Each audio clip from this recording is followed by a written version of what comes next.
and touch the sound of silence.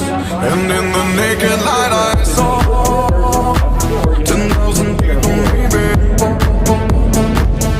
People talking without speaking, people hearing without listening, people writing songs their voices never share, and no one dare disturb the sound of silence.